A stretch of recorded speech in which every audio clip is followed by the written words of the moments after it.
નમસ્કાર મિત્રો, આપ સર્વેનો ધાર્મિક વર્લ્ડમાં ફરીથી હાર્દિક સ્વાગત છે।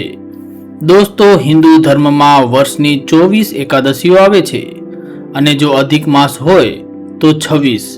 દરેક એકાદશીનું પોતાનું આગવું મહત્વ છે, પણ જ્યારે વાત આવે છે જેઠ મહિનાની શુક્લ પક્ષની એકાદશીની, ત્યારે ભલભલાના મનમાં એક ધ્રુજારી અને સાથે સાથે અપાર શ્રદ્ધા જાગી ઉઠે છે।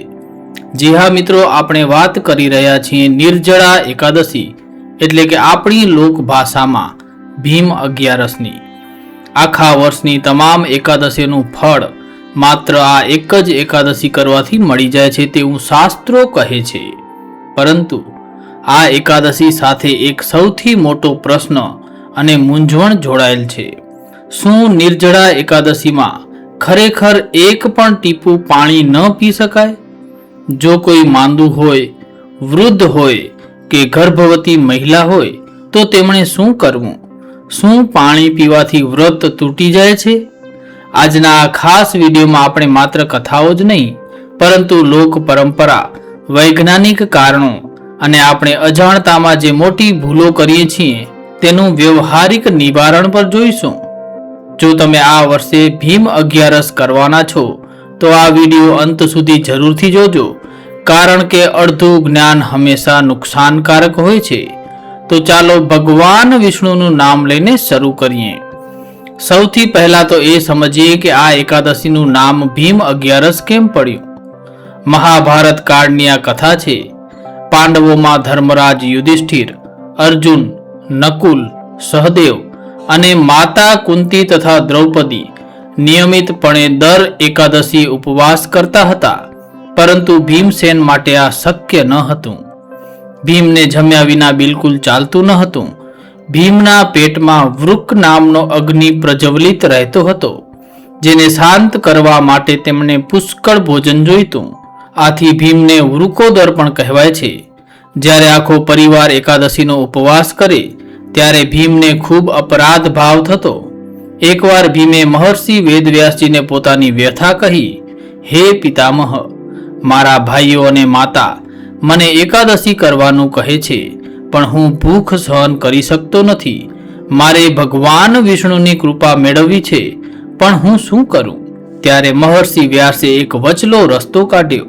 તેમણે કહ્યું, હે ભીમસેન, જો તું મહિનાની 2 એકાદશી ન કરી શકતો હોય તો વર્ષમાં માત્ર એક જ વાર જેઠ સુદ એકાદશીએ પાણી પીધા વિના એટલે કે નિર્જળ ઉપવાસ કર। આ એકમાત્ર ઉપવાસ કરવાથી તને આખા વર્ષની બધી જ એકાદશીઓનું પુણ્ય મળી જશે। ભીમે પિતામહની વાત માની અને અત્યંત કઠોરતાપૂર્વક અન્ન અને જળના ત્યાગ સાથે આ વ્રત કર્યું। આથી જ આને ભીમ એકાદશી કે પાંડવ એકાદશી કહેવાય છે। હવે આવીએ આપણા મુખ્ય અને સૌથી મહત્વના પ્રશ્ન પર। શું નિર્જળા એકાદશી પર ખરેખર પાણી પીવાની મનાઈ છે? શાસ્ત્રો મુજબ જોઈએ તો નિર્જળા શબ્દનો અર્થ જ થાય છે જળ વિના। આદર્શ નિયમ એવો છે કે આ દિવસે સૂર્યોદયથી લઈ અને બીજા દિવસના સૂર્યોદય એટલે કે દ્વાદશીના પારણા સુધી અન્ન અને જળ બંનેનો ત્યાગ કરવો। પરંતુ મિત્રો, અહીં આપણે ધર્મનો સાચો મર્મ સમજવાની જરૂર છે।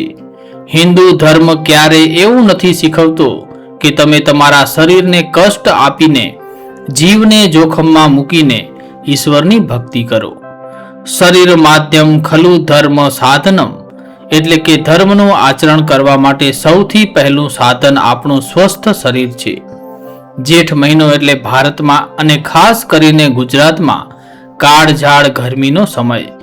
તાપમાન 40 થી 45 ડિગ્રીની વચ્ચે હોય છે। આવા સમયે આખો દિવસ પાણી વિના રહેવાથી ડિહાઇડ્રેશન થઈ શકે છે। આ વ્યવહારિક પરિસ્થિતિમાં શાસ્ત્રોએ આપદ ધર્મ એટલે કે ઇમરજન્સી રૂલ્સ પણ આપેલા છે। જે મુજબ વાત કરીએ તો વ્યક્તિઓએ ક્યારે કઠોર નિર્જળા ઉપવાસ ન કરવો જોઈએ તો 1. ગર્ભવતી અને સ્તનપાન કરાવતી મહિલાઓ, તમારા અને તમારા બાળકના સ્વાસ્થ્ય માટે પાણી અને ફળાહાર અત્યંત જરૂરી છે। 2. ડાયાબિટીસ કે બ્લડ પ્રેશરના દર્દીઓ, જેમને નિયમિત દવાઓ લેવાની હોય તેમણે ડોક્ટરની સલાહ વિના ખાવા પીવાનું છોડવું ન જોઈએ। 3.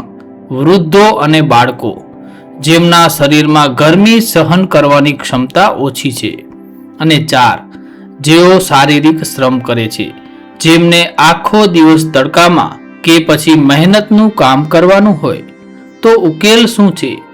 જો તમે સ્વસ્થ છો અને તમારી શારીરિક ક્ષમતા છે તો તમે નિર્જળા વ્રત ચોક્કસ કરી શકો છો. પણ જો તમને ચક્કર આવવા લાગે, ગભરામણ થાય કે તબિયત લથડે, તો તરત જ ભગવાન વિષ્ણુની માફી માંગીને ગંગાજળ મિશ્રિત પાણી કે લીંબુ શરબત પી લેવું. ભગવાન તમારા ભાવના ભૂખ્યા છે, શારીરિક કષ્ટના નહીં. ભક્તિ એ આનંદનો વિષય છે, સજાનો નહીં. દોસ્તો, નિર્જળા એકાદશીના દિવસે લોકો શ્રદ્ધામાં અને શ્રદ્ધામાં કેટલીક એવી ભૂલો કરી બેસે છે જેનાથી પુણ્ય તો નથી થતો, પરંતુ શરીરને સૌથી મોટો નુકસાન થઈ જાય છે. તો ચાલો જોઈએ આ ભૂલો અને તેના નિવારણ. ભૂલ 1, દસમના દિવસે અતિશય ખાવું. ઘણા લોકો વિચારે છે કે કાલે તો નિર્જળા છે, તો આજે દસમની રાત્રે પેટ ભરીને ગળા સુધી ભારે ખોરાક ખાઈ લઈએ. તો એનું નિવારણ શું છે? આ સૌથી મોટી ભૂલ છે. જો તમે ભારે ખોરાક ખાશો તો બીજા દિવસે તમને વધારે તરસ લાગશે. એકાદશીની આગલી રાત્રે હંમેશા હળવો ખોરાક જેમ કે ખીચડી, દૂધ, ફળ વગેરે લેવા જોઈએ. બીજી ભૂલની વાત કરીએ તો ગુસ્સો કરવો અને સ્વભાવ ચીડિયો થવો. પાણી ન પીવાના કારણે ગરમીમાં મગજ તપી જાય છે. ભૂખ અને તરસના કારણે ઘણા લોકો પરિવાર પર ચીડાય છે, ગુસ્સો કરે છે કે પછી અપશબ્દો બોલે છે. તેના નિવારણની વાત કરીએ તો મિત્રો, ઉપવાસનો અર્થ છે ઉપ વત્તા વાસ, એટલે કે ઈશ્વરની નજીક રહેવું. જો ઉપવાસ કરવાથી તમારામાં ક્રોધ વધતો હોય તો એ ઉપવાસ નકામો છે. જો ગુસ્સો આવતો હોય તો 2 ઘૂંટડા પાણી પીને મનને શાંત કરી લેવું વધુ બહેતર છે. ત્રીજી ભૂલની વાત કરીએ તો વારંવાર કોગળા કરવા કે હોઠ ભીના કરવા. કેટલાક લોકો તરસ छिपाવવા વારંવાર મોઢામાં પાણી ભરીને કોગળા કરે છે. તેના નિવારણની વાત કરીએ તો શાસ્ત્રોમાં આચમન કરવાની છૂટ છે, એટલે કે પૂજા કરતી વખતે ચમચી જેટલું જળ હથેળીમાં લઈને પીવું. પણ વારંવાર કોગળા કરવાથી બચવું જોઈએ. જો હોઠ સુકાતા હોય તો ભીનો રૂમાલ હોઠ પર મૂકી શકાય છે. ચોથી ભૂલની વાત કરીએ તો પારણામાં, એટલે કે વ્રત તોડતી વખતે ભૂખડી બારસની જેમ જમવું. વ્રત પૂરા થયા પછી બારસની સવારે ઘણા લોકો એકસાથે ભજીયા, પૂરી, મીઠાઈ બધું જ ખાવા લાગે છે. તેના નિવારણની વાત કરીએ તો 24 કલાકથી તમારું પાચન તંત્ર આરામમાં હતું. તેને અચાનક જ આટલો ભારે ખોરાક આપશો તો એસિડિટી, પેટનો દુખાવો કે ઉલટી થઈ શકે છે. પારણા હંમેશા હૂંફાળા લીંબુ પાણી, નારિયેળ પાણી, સાદી મગની દાળ કે પછી ફળોથી કરવા જોઈએ.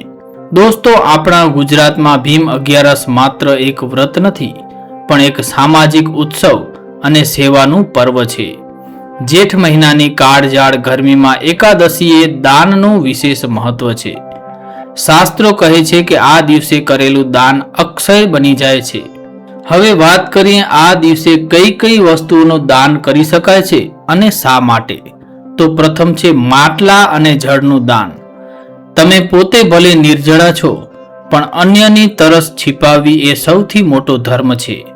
ઠંડા પાણીના માટલા, પક્ષીઓ માટે કુંડા અને રાહદારીઓ માટે શરબત કે જળની પરબ બેસાડવી એ ઉત્તમ કાર્ય છે. બીજું છે હાથ પંખા અને છત્રીનું દાન. ગરમીથી બચવા માટે ગરીબો અને બ્રાહ્મણોને વાંસ કે તાડના પાનમાંથી બનેલા પંખા એટલે કે વીંઝણા અને છત્રીનું દાન કરવાની પરંપરા છે. ત્રીજું છે ઋતુફળ, કેરી, ટેટી, તરબૂચ વગેરે. ઉનાળામાં ફળો જેમાં પાણીનો ભાગ વધુ હોય તેનું દાન કરવાથી અનોખું પુણ્ય મળે છે. આપણા વડવાઓ કેટલા જ્ઞાની હતા. તેમણે ધર્મને જ સમાજ સેવા સાથે કેવો જોડી દીધો છે. તમે ઉપવાસ કરો કે ન કરો, પણ આ દિવસે કોઈ જરૂરિયાતમંદની તરસ જરૂર छिपाવજો. મિત્રો, હવે થોડી વાત કરીએ વિજ્ઞાનની. આપણા ઋષિ મુનિઓ સૌથી મોટા વૈજ્ઞાનિકો હતા. દર 15 દિવસે એક ઉપવાસ કરવા પાછળનું કારણ શરીરનું શુદ્ધિકરણ છે. ઓટોફેજી નામની પ્રક્રિયા, જેના માટે જાપાનીઝ વૈજ્ઞાનિકને નોબેલ પ્રાઇઝ મળ્યું, એ આપણા શાસ્ત્રોમાં હજારો વર્ષોથી ઉપવાસ તરીકે વર્ણવેલી છે. જ્યારે શરીરને બહારથી અન્ન કે જળ નથી મળતું, ત્યારે શરીર અંદર રહેલા કચરા અને ખરાબ કોષોનો નાશ કરીને તેમાંથી ઉર્જા મેળવે છે.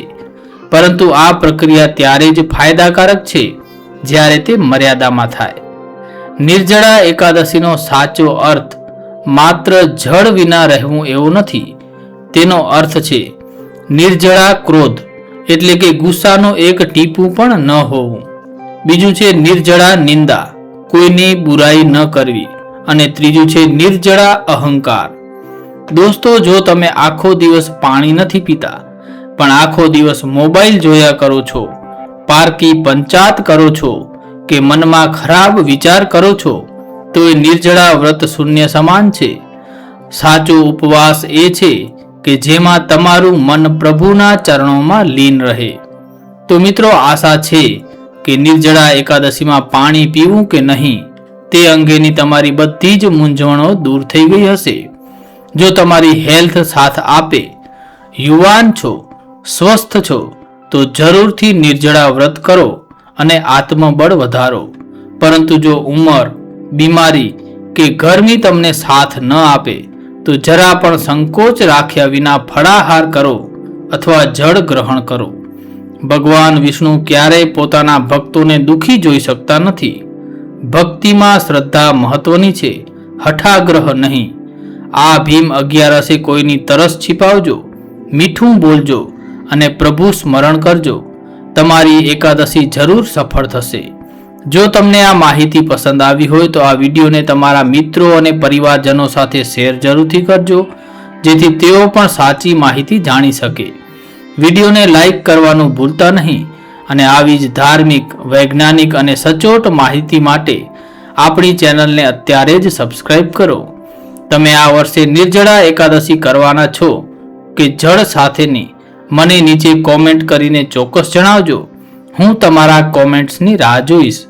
મળીએ આવતા વિડીયોમાં. ત્યાં સુધી સર્વેને પ્રેમ ભર્યા જય શ્રી કૃષ્ણ. ઓમ નમો ભગવતે વાસુદેવાય.